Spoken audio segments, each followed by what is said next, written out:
নমস্কাৰ আকাশবাণী গুৱাহাটী কেন্দ্ৰৰ পুৱাৰ আঞ্চলিক বাতৰি পঢ়িছো জুলি শৰ্মা বৰুৱাই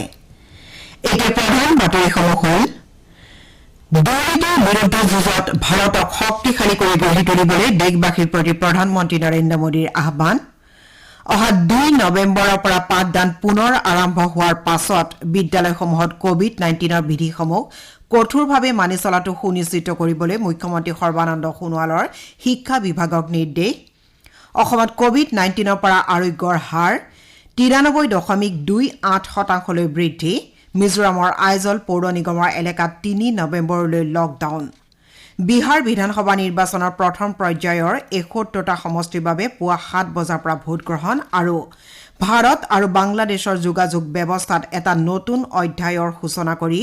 আন্তঃৰাষ্ট্ৰীয় সীমান্তৰ ফেনী দলঙৰ নিৰ্মাণ কাৰ্য ডিচেম্বৰ মাহৰ ভিতৰত সম্পূৰ্ণ হৈ উঠিব বুলি কেন্দ্ৰীয় মন্ত্ৰী নীতিন গাডকাৰীৰ ঘোষণা এতিয়া শুনক বিতং বাতৰি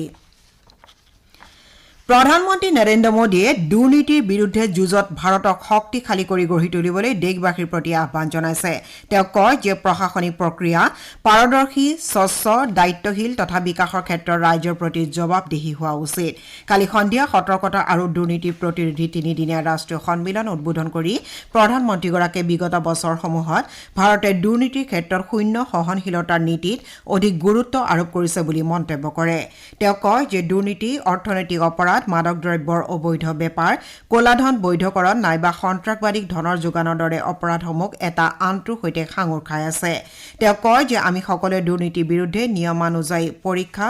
আয় ব্যয়ৰ হিচাপৰ তদন্তৰ কাৰ্যকৰীকৰণ সামৰ্থ্য বৃদ্ধি আৰু প্ৰশিক্ষণ আদি উপায় অৱলম্বন কৰি একেলগে যুঁজ দিব লাগিব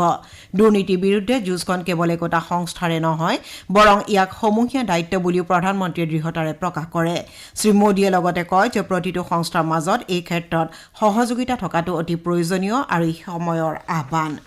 প্ৰধানমন্ত্ৰীগৰাকীয়ে কয় যে গৌৰৱৰ বিষয় যে এতিয়া দুৰ্নীতিৰ এটা যুগৰ প্ৰায় অৱসান ঘটিছে এতিয়া দৰিদ্ৰ লোকে প্ৰত্যক্ষ লাভ হস্তান্তৰ ব্যৱস্থাৰ জৰিয়তে ১০০% লাভ অৰ্জন কৰিবলৈ সমৰ্থ হৈছে এই ব্যৱস্থাৰ জৰিয়তে ১,৭০,০০০ কোটি টকাৰো অধিক ধন মধ্যভোগীৰ হাতলৈ যোৱাৰ বিপৰীতে প্ৰকৃত হিতাধিকাৰীয়ে লাভ কৰিছে বুলি তেওঁ উল্লেখ কৰে শ্ৰীমোদীয়ে কয় যে চৰকাৰখনৰ ওপৰত নাগৰিকৰ আস্থা বৃদ্ধি পাবলৈ ধৰিছে চৰকাৰখনৰ ওপৰত থকা অপ্ৰয়োজনীয় হেঁচা হ্ৰাস কৰাৰ উদ্দেশ্যে ভালেমান পুৰণি আইন প্ৰত্যাহাৰ কৰা হৈছে বুলি উল্লেখ কৰি প্ৰধানমন্ত্ৰীয়ে কয় যে নাগৰিকৰ জীৱন সৰল কৰি তোলাৰ বাবে চৰকাৰে প্ৰয়াস অব্যাহত ৰাখিছে তিনিদিনীয়া এই বৈঠকত বিদেশত অপৰাধী তদন্তৰ ক্ষেত্ৰত দেখা দিয়া প্ৰত্যাহ্বান দুৰ্নীতিৰ বিৰুদ্ধে নিয়মানুযায়ী ব্যৱস্থা গ্ৰহণ কৰিবলৈ প্ৰতিৰোধমূলক সতৰ্কতা বেংক জালিয়াতি ৰোধ কৰা তথা দুৰ্নীতি সংক্ৰান্তীয় আইনৰ সংশোধনকে ধৰি বিভিন্ন গুৰুত্বপূৰ্ণ বিষয়ত পৰ্যালোচনা কৰা হ'ব উল্লেখযোগ্য যে কেন্দ্ৰীয় সতৰ্কতা আয়োগে কালিৰে পৰা অহা ২ নৱেম্বৰলৈ সতৰ্কতা সজাগতা সপ্তাহ পালন কৰিছে মুখ্যমন্ত্ৰী সৰ্বানন্দ সোণোৱালে অহা ২ নৱেম্বৰৰ পৰা বিদ্যালয় খোলাৰ পাছত কোভিড-19ৰ বিধিসমূহ কঠোৰভাৱে মানি চলাটো সুনিশ্চিত কৰিবলৈ শিক্ষা বিভাগক নিৰ্দেশ দিছে ৰাজ্যৰ শিক্ষানুষ্ঠানসমূহৰ পাঠদান পুনৰ আৰম্ভ কৰা সন্দৰ্ভত শিক্ষা আৰু স্বাস্থ্য বিভাগৰ বিষয়ববীয়াসকলৰ সৈতে কালি অনুষ্ঠিত এখন বৈঠকত মুখ্যমন্ত্ৰীয়ে এই নিৰ্দেশ দিয়ে শ্ৰীসোণোৱালে অনলাইন যোগে পাঠ গ্ৰহণ কৰাত সহায় হোৱাকৈ দৰিদ্ৰ সীমাৰেখাৰ তলৰ শিক্ষাৰ্থীৰ অভিভাৱকসকললৈ স্মাৰ্টফোন প্ৰদানৰ ব্যৱস্থা গ্ৰহণ কৰিবলৈ শিক্ষা বিভাগক নিৰ্দেশ দিয়ে তেওঁ লগতে বিদ্যালয়সমূহত স্থাপন কৰা কোভিড কেয়াৰ কেন্দ্ৰসমূহ শীঘ্ৰেই স্থানান্তৰ কৰা তথা প্ৰতিখন বিদ্যালয়ৰ লগতে একোটা স্বাস্থ্য কেন্দ্ৰ সমন্বিত কৰিবলৈ নিৰ্দেশ দিছে মুখ্যমন্ত্ৰীগৰাকীয়ে শ্ৰেণীসমূহ পুৱা যথাসম্ভৱ সোনকালে আৰম্ভ কৰা শিক্ষাৰ্থী দুটা দলৰ অহা আৰু যোৱা সময়ৰ মাজত উপযুক্ত ব্যৱধান ৰক্ষা কৰা আদি বিষয়ত গুৰুত্ব আৰোপ কৰে শ্ৰীসোণোৱালে ছাত্ৰ ছাত্ৰীসকলক অনুপ্ৰাণিত কৰিবলৈ স্থানীয় কোভিড যোদ্ধা প্লাজমা দাতা আদি বিদ্যালয় বা ৰাজহুৱা স্থানলৈ আমন্ত্ৰণ জনাই সম্বৰ্ধনা জ্ঞাপনৰ ব্যৱস্থা গ্ৰহণ কৰিবলৈও পৰামৰ্শ আগবঢ়ায় ছাত্ৰ ছাত্ৰীৰ মন আনুষ্ঠানিক পাঠদান প্ৰক্ৰিয়াৰ মাজলৈ পুনৰ ঘূৰাই অনাৰ বাবে পাঠদানৰ প্ৰথম মাহটোত তেওঁলোকক দৃশ্যশ্ৰাব্য ব্যৱস্থা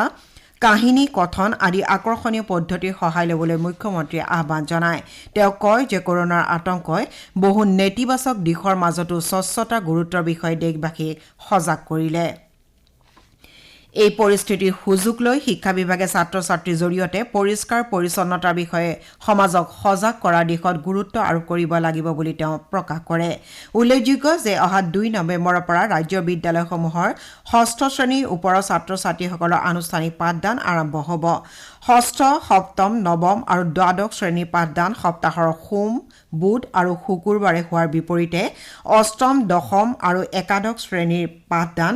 মঙল বৃহস্পতি আৰু শনিবাৰে কৰা হ'ব একেদৰে স্নাতক প্ৰথম তৃতীয় আৰু পঞ্চম ষান্মাসিকৰ পাঠদান সপ্তাহত 2 দিন 3 দিন আৰু 4 দিনকৈ কৰাৰ বাবে সিদ্ধান্ত লোৱা হৈছে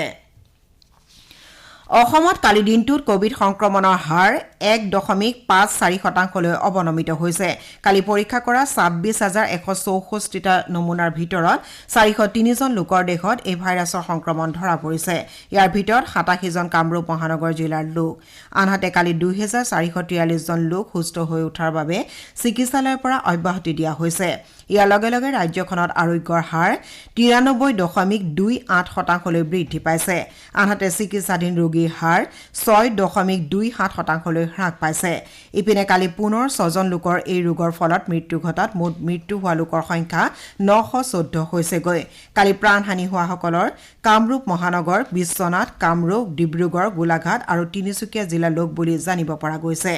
ৰাজ্যখনত এতিয়ালৈকে 2,04,000ৰো অধিক লোকৰ দেহত কোভিড-19 সংক্ৰমণ ধৰা পৰিছে ইয়াৰে 12,800ৰো অধিক লোক চিকিৎসাধীন হৈ আছে মিজোৰাম চৰকাৰে আইজল পৌৰ নিগমৰ এলেকাত 3 নৱেম্বৰলৈকে লকডাউন ঘোষণা কৰিছে ৰাজ্যখনৰ মুখ্যমন্ত্ৰীৰ অনুমতি লাভ কৰাৰ পাছতে স্বাস্থ্যমন্ত্ৰী আৰ লালথাং লিয়ানা আৰু গৃহমন্ত্ৰী লালচাম লিয়ানাৰ উপস্থিতিত অনুষ্ঠিত গুৰুত্বপূৰ্ণ বৈঠকত এই সিদ্ধান্ত গ্ৰহণ কৰা হয় যোৱা কেইটামান সপ্তাহত আইজল পৌৰ নিগমৰ এলেকাত কোভিড-19 সংক্ৰমণ বৃদ্ধি পোৱাৰ প্ৰতি লক্ষ্য ৰাখি ৰাজ্য চৰকাৰখনে এই লকডাউন ঘোষণা কৰিছে অৱশ্যে লেংপুই বিমান বন্দৰ যাত্ৰীৰ বাবে মুকলি থাকিব লকডাউনৰ সময়ছোৱাত আইজললৈ আৰু আইজলৰ পৰা যাত্ৰাৰ ক্ষেত্ৰত নিষেধাজ্ঞা আৰোপ কৰা হৈছে স্থানীয় পৰ্যায়ৰ কৰ্মবাহিনীয়ে যুগুত কৰা ব্যৱস্থা অনুসৰি অত্যাৱশ্যকীয় সামগ্ৰী আৰু ঔষধৰ দোকানসমূহ খোলাৰ অনুমতি দিয়া হৈছে ধৰ্মীয় অনুষ্ঠান চিকিৎসালয়ৰ বহি বিভাগ আৰু ব্যক্তিগত ক্লিনিকসমূহ এই সময়ছোৱাত বন্ধ থাকিব উল্লেখযোগ্য যে ৰাজ্যখনত এতিয়ালৈকে 2500ৰো অধিক লোকৰ দেহত কোভিড-19 সংক্ৰমণ ধৰা পৰিছে আপোনালোকে বাতৰি শুনিছে আকাশবাণী গুৱাহাটী কেন্দ্ৰৰ পৰা বিহাৰ বিধানসভাৰ প্ৰথম পৰ্যায়ৰ নিৰ্বাচনত 71টা সমষ্টিৰ বাবে আজি পুৱা 7 বজাৰ পৰা ভোট গ্ৰহণ কৰা হৈছে এই পৰ্যায়ত 2,14 লাখতকৈও অধিক ভোটদাতাই 1066 গৰাকী প্ৰাৰ্থীৰ ৰাজনৈতিক ভাগ্য নিৰ্ণয় কৰিব এইবেলি নিৰ্বাচনত 114 গৰাকী মহিলা আৰু 406 গৰাকী নিৰ্দলীয় প্ৰাৰ্থীও প্ৰতিদ্বন্দ্বিতা কৰিছে মুখ্য নিৰ্বাচনী বিষয়া HR শ্ৰীবাস্তৱে জনাইছে যে 71টা সমষ্টিৰ 35টাই হৈছে মাওবাদী প্ৰভাৱিত অঞ্চল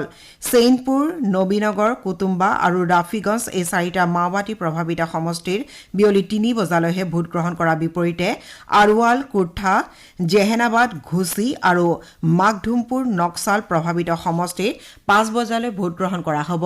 আনহাতে বাকী থকা 26টা মাওবাদী প্ৰভাৱিত সমষ্টিত বিয়লি 4 বজালৈকে ভোট গ্ৰহণ কৰা হ'ব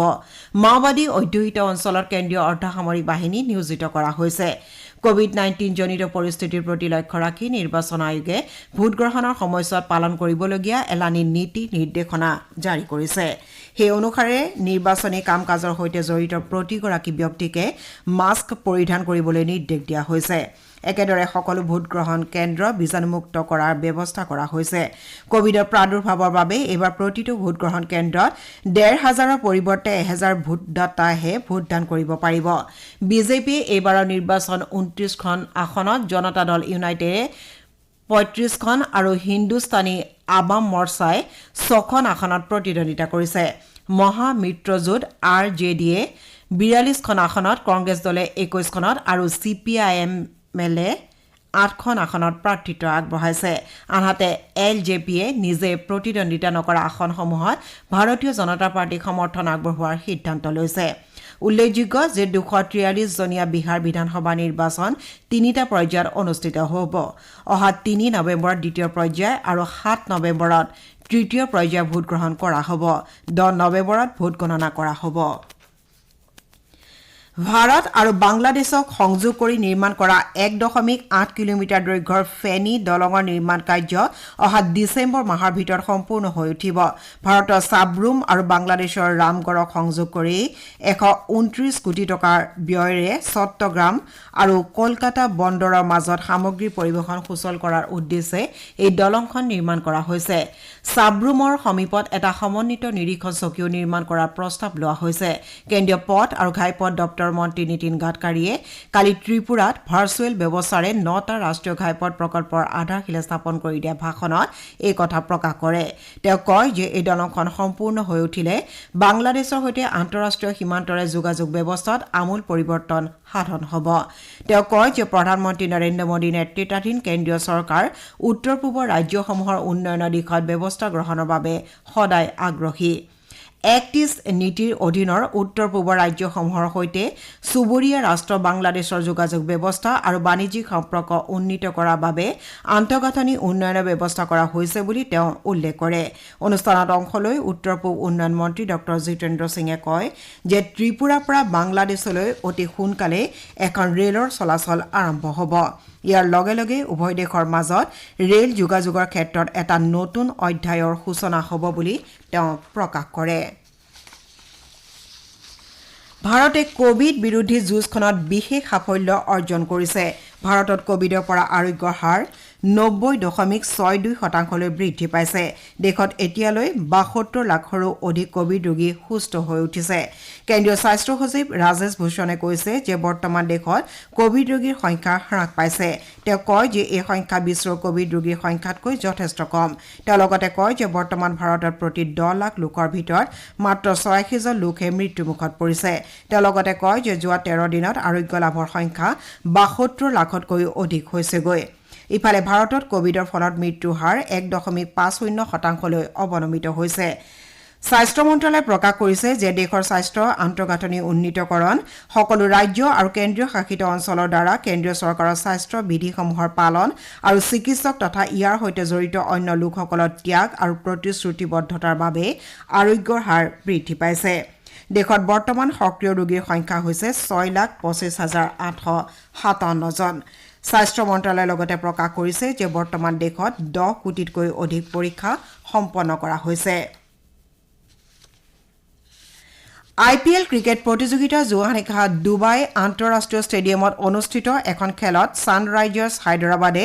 দিল্লী কেপিটেলছক 88 ৰানত পৰাস্ত কৰে। ছানৰাইজাৰ্ছে প্ৰথমে বেটিং কৰি দিল্লীৰ সন্মুখত 220 ৰানৰ লক্ষ্য নিৰ্ধাৰণ কৰি দিয়ে। ইয়াৰ প্ৰত্যুত্তৰত 19 অভাৰত 131টা ৰানতে দিল্লী কেপিটেলছে নিজৰ ইনিংছৰ সামৰণি মাৰে। দিল্লী কেপিটেলছৰ হৈ ঋষভ পন্তে 36 আৰু আজিংক্য ৰাহানে 26 ৰানৰ সংগ্ৰহ কৰে। শিৱসাগৰ জিলাৰ ডিমৰ হিলৈদাৰী গাঁও নিবাসী চাৰুপ্ৰভা দত্তৰ কালি বিয়লি যোৰহাটৰ এখন চিকিৎসালয়ত দেহাৱসান ঘটে। মৃত্যুৰ সময়ত তেওঁৰ বয়স হৈছিল 81 বছৰ। এতিয়া শুনক আজি গুৱাহাটীৰ পৰা প্ৰকাশিত বাতৰি কাকতসমূহৰ প্ৰথম পৃষ্ঠাৰ বাতৰি চমু অৱলোকন মৰমী কাশ্যপৰ পৰা। অসম মিজোৰাম সীমা বিবাদক লৈ পুনৰ উত্তেজনা। ৰাজ্যত মাত্ৰ 4 দিনত 301টা পথ দুৰ্ঘটনা, টাৰ্গেট 103ৰে বিজেপিৰ দুমহীয়া কৰ্মসূচী আদি শিৰোনামেৰে ভিন ভিন বাতৰি আজি গুৱাহাটীৰ পৰা প্ৰকাশিত কাকতসমূহে প্ৰথম পৃষ্ঠাত প্ৰকাশ কৰিছে। ৰাজ্যৰ বিদ্যালয়সমূহৰ পৰা কোভিড কেন্দ্ৰ স্থানান্তৰ কৰিবলৈ চৰকাৰে স্বাস্থ্য বিভাগক নিৰ্দেশ দিয়াৰ বাতৰি অসমীয়া প্ৰতিদিন কাকতে বক্স আকাৰে প্ৰকাশ কৰিছে। চুবুৰীয়া চীনৰ সৈতে সীমান্তত ভাৰতৰ সংঘাতৰ মাজতে মাৰ্কিন যুক্তৰাষ্ট্ৰ আৰু ভাৰতৰ মাজত প্ৰতিৰক্ষা চুক্তিত স্বাক্ষৰ হোৱাৰ বাতৰি দ্য আছাম ট্ৰিবিউন কাকতে প্ৰথম পৃষ্ঠাৰ মুখ্য বাতৰিৰূপে পৰিৱেশন কৰিছে। কৰনিল বিক্ৰীৰে 250 কোটি টকা ঘটিলে ৰামদেৱে, এই সম্পৰ্কীয় এটা বাতৰি আমাৰ অসম কাকতে প্ৰথম পৃষ্ঠাত প্ৰকাশ কৰিছে। ৰাজ্যৰ 14খন জিলাৰ চাহ বাগিচাৰ মালিকানাধীন 428খন প্ৰাথমিক বিদ্যালয়ৰ ছাত্ৰ ছাত্ৰীক চৰকাৰে দৈনিক 9 টকীয়া পুৱাৰ আহাৰ যোগান ধৰিবলৈ সিদ্ধান্ত লোৱাৰ বাতৰি দৈনিক অসম কাকতে প্ৰকাশ কৰিছে। এয়াই আছিল আজি গুৱাহাটীৰ পৰা প্ৰকাশিত বাতৰি কাকতসমূহৰ প্ৰথম পৃষ্ঠাৰ বাতৰি চমু অৱলোকন। বাতৰি শেষ কৰাৰ আগে প্ৰধান বাতৰি কেইটামান আকৌ এবাৰ পঢ়ি দিছো। দুৰ্নীতিৰ বিৰুদ্ধে যুঁজত ভাৰতক শক্তিশালী কৰি গঢ়ি তুলিবলৈ দেশবাসীৰ প্ৰতি প্ৰধানমন্ত্ৰী নৰেন্দ্ৰ মোদীৰ আহ্বান। অহা 2 নৱেম্বৰৰ পৰা পাঠদান পুনৰ আৰম্ভ হোৱাৰ পাছত বিদ্যালয়সমূহত কোভিড-19ৰ বিধিসমূহ কঠোৰভাৱে মানি চলাটো সুনিশ্চিত কৰিবলৈ মুখ্যমন্ত্ৰী সৰ্বানন্দ সোণোৱালৰ শিক্ষা বিভাগক নিৰ্দেশ। বাতৰি শেষ কৰাৰ পূৰ্বে কওঁ মাস্ক পৰিধান কৰক, হাত ধুৱক আৰু পৰস্পৰৰ মাজত কমেও 2 গজ দূৰত্ব বজাই ৰাখক। কোভিডক পৰাজিত কৰক। আমাৰ এতিয়াৰ বাতৰি ইমানতে শেষ হ'ল।